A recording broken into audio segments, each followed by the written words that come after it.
Namaskar, I am Dr. Suresh Patidar, Associate Professor at International Institute of Professional Studies, Devi Ahilya University, Indore. Let me introduce you to the course Income Tax Law and Practice. Income tax is an important direct tax.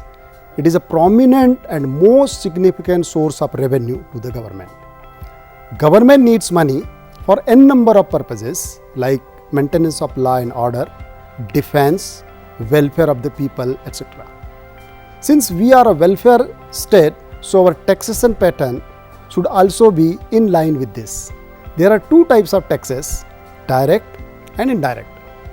Direct taxes are those taxes whose ultimate burden is on taxpayer.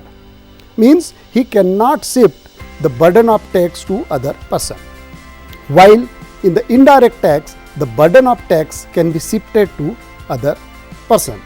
Like GST, GST is indirect tax, its burden can be shifted to other person. Income tax is a direct tax, the person on whom this tax is imposed, he has to bear all the burden of this tax. And income tax is a progressive tax. Progressive tax means those who are earning more, they have to pay more tax, and those who are earning less, they have to pay less tax.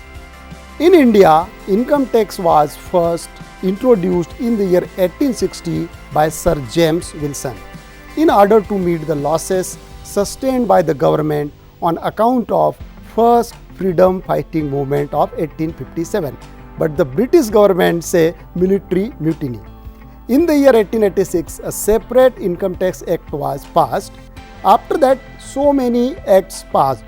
But at present, we have the Income Tax Act 1961 in operation, and every year this law is being amended by the Annual Finance Act and rates of taxes are proposed.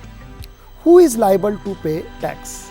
Every person whose taxable income is for the financial year is exceeding to the minimum taxable limit is liable to pay income tax during the current financial year at the rates applicable to that financial year. There are certain procedure and basis of charge of income tax. Income tax is an annual tax on income. Income of the previous year is taxable in the next following assessment year at the rates applicable to the assessment year. The tax rates are fixed by the Annual Finance Act, and the tax is charged on every person as defined under section 2 subsection 31.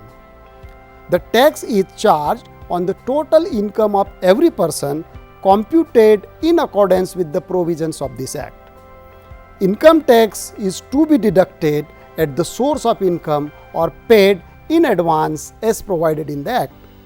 The total income is computed on the basis of residential status of the assessee, and the income is classified into 5 heads of income.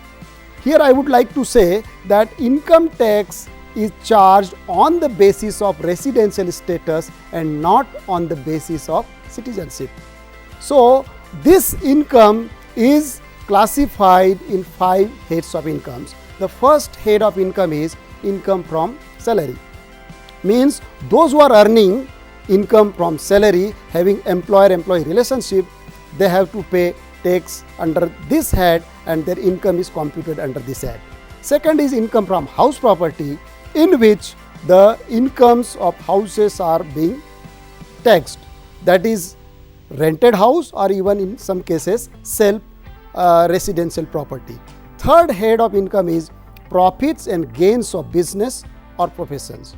Those who are earning incomes from business, industry, etc. or even profession, they must have to pay tax under this head. Their income is being computed under this head. Fourth one is that capital gains. Capital gains is arising when we are transferring our property and we are getting some profits, that is known as capital gains. It may be short term, it may be long term. And the fifth head is income from other sources. This is the residue head. Residue means whatever incomes not covered in the 4 heads of income, that will be covered under the 5th head of income, that is income from other sources. While going through the provisions of all these 5 heads, and computing the income, that is the total income, applying the provisions of the specific assessment year, financial year, whatever the tax liability that is to be paid. After completing this course, students will be able to understand theory as well as practical aspects of the Income Tax Act, and he can be a good tax consultant. Thank you very much.